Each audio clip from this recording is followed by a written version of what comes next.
네, 이번 해설할 문제는 22학년도 2학기 1번 문제입니다. 소득이 M이고 이렇게 주어져 있죠. 그래서 Y의 가격이 하락했고 X의 가격이 일정할 때 대체효과 소득효과를 구분해라 라는 거고, Y제는 기펜제는 아닌 열등제라고 합니다.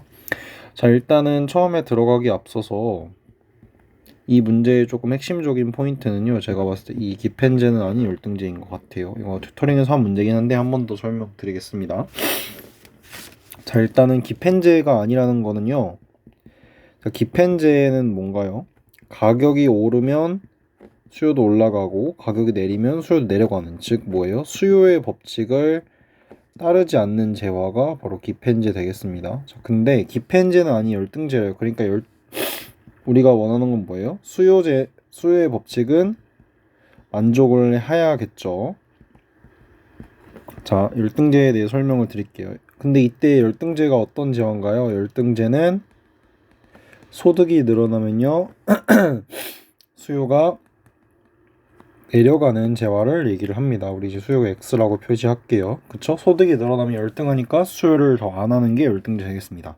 자, 우리 상황처럼 Y 가격이 떨어졌다고 해볼게요. 가격이 떨어지면 두 가지 효과가 발생하죠. 이제 대체 효과와 소득 효과가 발생할 텐데요.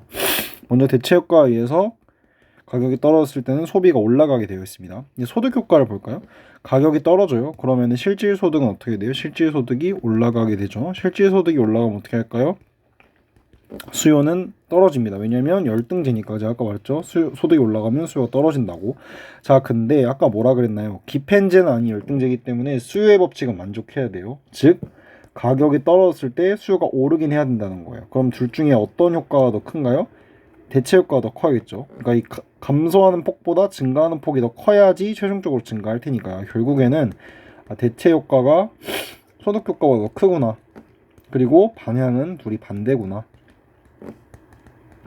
이렇게 구해줄 수가 있습니다. 자, 이렇게 하고 그림을 한번 그려볼게요. 일단은 문제에서 주어진 것처럼 이렇게 그리시면 되고요. 이게 만약에 제가 최초 예산선이라고 해볼게요. 1번이 이제 최초 예산선입니다. 가격이 변화하기 전에 Y의 가격이 하락을 하면요, 예산선이 이렇게 좀 더 가팔라지고 X절편은 고정된 상태로 그려지거든요. 선이 좀 삐뚤삐뚤해서 다시 그리겠습니다.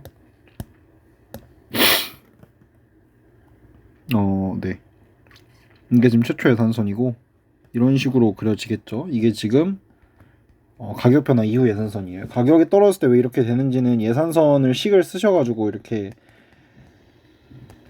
식 쓰신 다음에 이거를 적용해보면은 기울기 변화를 아실 수가 있겠죠. 자, 분석해 볼게요. 최초의 이제 무차별 곡선이요, 이렇게 그리시면 될 거예요. 이렇게 그리고 이 A가 가격 변화 이전의 최초 소비점이다 라고 해볼게요. 그리고 우리가 지금 구하고 싶은 Y에 대한 거니까요, Y1이라고 해볼게요. 이게 최초 소비점입니다. 자, 이때 대체 효과를 구하려면 어떻게 하죠? 변화된 가격은 반영하고, 근데 효용은 처음에 누렸던 효용이랑 동일한 효용을 누려야 되죠. 그럼 어떻게 돼요? 변화된 가격을 반영하니까 기울기는 2번이랑 동일하게 그리시고, 최초의 효용을 누려야 되니까 이 무차별 곡선이랑 접하게 그리시면 됩니다. 예를 들어서 뭐 저는 그림을 좀 잘 못 그렸는데 이런 식으로 대충 그려주시면 될 거예요. 네. 이 기울기가 좀 달라 보이는데 Y2입니다. 그러니까 이 지금 점선이랑 2번이랑 기울기가 똑같은 거고요. 얘는 지금 첫 번째 우차별 곡선에 이렇게 접하는 형태로 그려주시면 됩니다.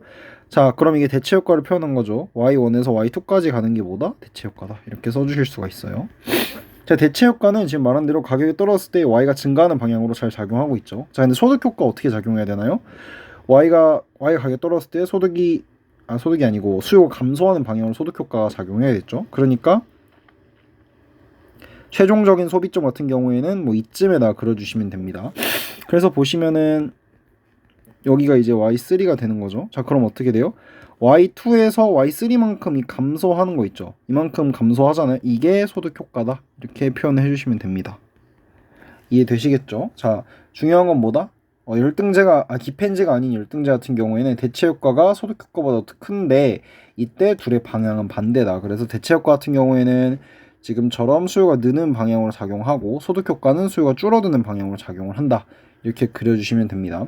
보통 이제 x제를 가지고 변화를 주는데 이 문제는 y제를 가지고 변화를 준 그런 문제인 것 같습니다.